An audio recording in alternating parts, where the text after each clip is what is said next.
Alden Richards. Trending at pinag-usapan at sinasabing paasa.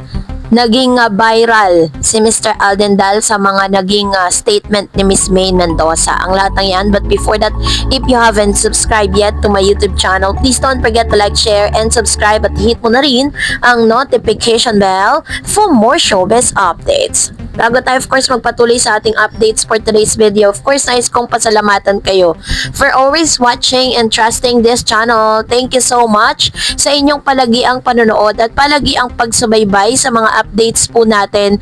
Maraming salamat po. At ngayong araw, ito na, pag-usapan natin ito dahil trending at pinag-uusapan po ngayon sa lahat ng social media platform ang lumabas na pahayag ni Maine Mendoza sa huling episode ng kanilang Tamang Panahon podcast ng Eat Bulaga, kung saan in-interview siya ng mga Dabber Cats tulad ni Jose Manalo, Wally Bayola, Paulo Ballesteros, Alan Kay at creative head na si Miss Jenny Perry. Panoorin natin ito. Sasagutin ko naman natin. Pero hindi siya nanligaw. Pero kung manliligaw siya sa iyo, Doon? Oo naman, kasi alam ko sa naging.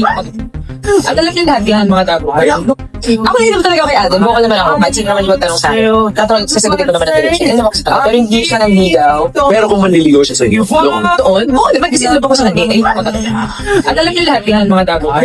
Ako hindi talaga kay Alden. Bukal naman ako. Kahit sino naman yung magtanong sa akin. Sasagutin ko naman natin. Pero hindi siya nanligaw. pero kung manliligaw siya sa iyo, Doon? Oo naman, kasi alam ko Ang nilalaman ng nasabing pahayag, inamin ni Maine Mendoza na na-inlove. Sabi niya, na-inlove ako sa kanya. Si Alden mismo, yung kanyang tinutukoy. Nilinaw niya na walang malalim na pagsuyo o hindi siya nanligaw, walang ganon. At alam ito ni Alden dahil siya ay diretsahan sa pagsasabi ng nararamdaman.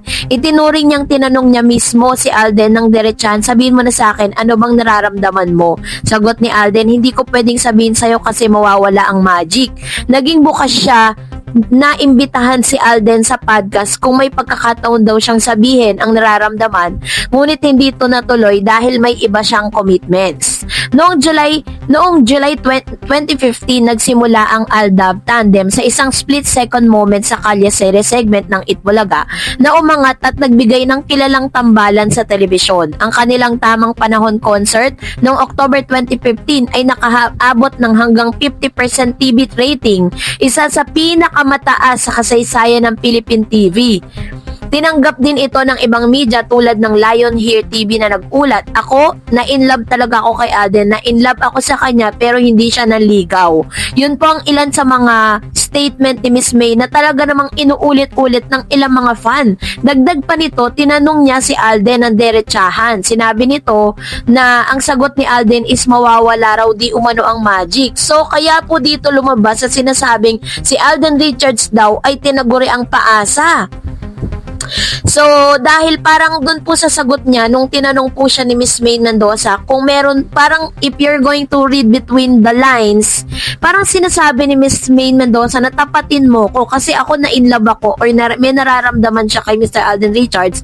Gusto niyang marinig yung sasabihin or isasagot ni Alden Richards kung na-inlove din ba or meron din bang nararamdaman si Alden towards her.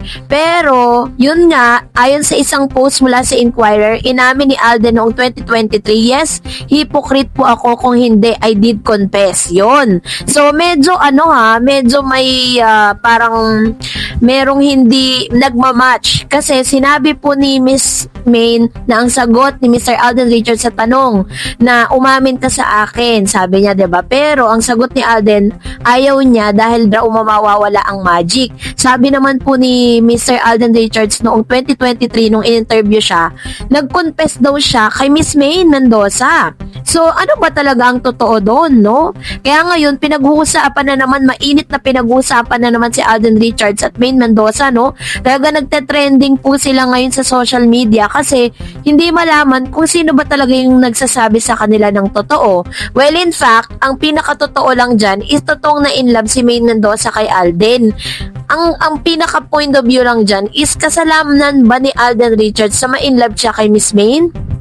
Or kasalanan ba ni Miss Maine Mendoza, na ma-inlove siya? Or parang ang lumalabas kasi dito is kasalanan ba ni Alden Richards na in love si Maine Mendoza sa kanya? Kasi nga sinasabi ng ilan, napafall daw, talagang very sweet kasi si Alden Richards hanggang sa ngayon naman, di ba, kahit hindi niya girlfriend, sobrang sweet siya, na nami-misinterpret ng ilan na akala nila gusto rin sila ni Alden. So yun po yung nagiging problema, no? So sa ganitong paraan kasi, hindi po talaga biro na pumayag na magbukas sa personal na damdamin, lalo na sa publiko. Ang katotohanan ng inamin ni Maine na na-inlove talaga siya kay Alden, lalo pat iconic ang Aldab, ay nagpapakita ng tapang at pagiging totoo. May halaga ito dahil nauunawaan niyang maraming tao ang apektado sa kanyang sinabi, mula sa pamilya niya hanggang sa malalapit na kaibigan. So kapansin-pansin din ang sagot ni Alden, hindi ko pwedeng sabihin sa'yo kasi mawawala yung magic. Ito'y maaaring sumasalamin sa isang uri ng humility at pagrespeto sa kung ano ang naging kwento ng Aldab. Marahil ay naiinggit si Alden na naiinggit si Alden na kapag inaktwal ang damdamin, nauubos ang dating, yung idealism ng tambalan na naging bahagi ng puso't isipan ng mga fans. Bagamat may emosyon, malinaw ni Maine na hindi umabante ang relasyon. Hindi nanligaw si Alden at nagtapos na sila bilang magkaibigan. May show istoryang yon, datigil na in love, ngunit nagpakatotoo ito ang nakaangat. Shipman si Aldab, parehong pumili na manatili sa tamang lugar, yung balanse ng emosyon at respeto. So yun po yung talagang pinag-uusapan ngayon ng mga fans ngayon, ni Alden Richards at Maine Mendoza. Kaya pala ngayon ko naiintindihan why may mga fans si Maine na parang galit kay Alden Richards dahil parang feeling nila pinaasa lang ni Alden itong si Maine. Kasi nga 'di ba parang diretsahan ka ng tinanong nung girl yung kumbaga parang dun sa pangyayari na yon is may naging honest na si Miss Maine. Gusto niya na lang talaga ng sagot mula kay Alden Richards para ipagpatuloy niya pa rin yung pagka-inlove niya dito. Kaso nga lang, yun nga yung sinabi ni Alden na medyo nadismaya din itong si Miss Maine Mendoza na parang feeling niya is umaasa lang pala siya sa wala. Ganon.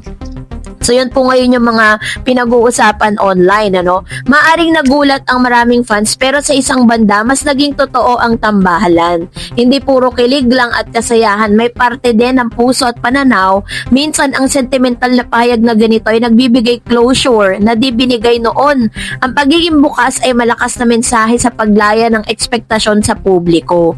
So inamin din ni Maine noong August 18, 2025 sa podcast nila na yun nga lumabas nga yun, 'di ba? Talagang makapangyarihan itong pahayag ni Maine. Isang sandali ng katotohanan na tapos ang dekada, hindi ito lamang damit na ibinabit para mapansin. Sinserong tingin sa kung ano ang pusong tao sa likod ng persona.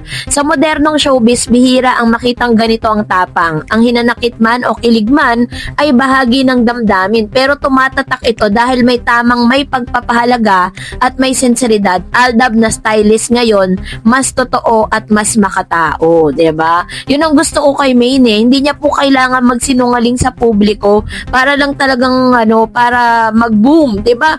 Sa isang iglap, bakit po nawala yung Aldab? Kasi meron pong inamin si Maine Mendoza na parang nagsalita pa si Miss Ay de las Alas na kaya hindi ka pinili ganon, parang ganon. Pero ang dating nun kay Maine is parang si Maine Mendoza pa ang parang may kasalanan kasi hindi pinili si Alden.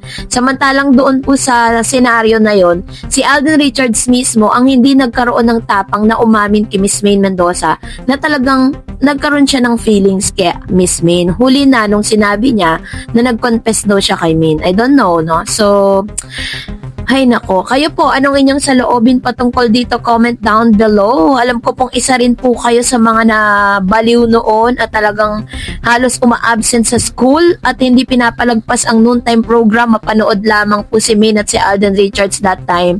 Pero ito na lumabas na yung katotohanan na hindi nga talaga nanligaw ang isang Alden Richards. Kaya po ngayon, si Alden Richards ay mainit na pinag-uusapan at sinasabing paasa lang daw. Dahil po sa lahat mga babaeng kanyang katulad si Julian San Jose, 'di ba? Nagsorry siya kay Julian dahil nagkainlaban sila pero hindi nga nagkaroon ng chance na talaga maging mag-last yung kanilang relationship. So that's it for today. For more videos and updates, please don't forget to like and subscribe, and please don't forget to follow my Facebook page, Dar Eds TV. God bless everyone.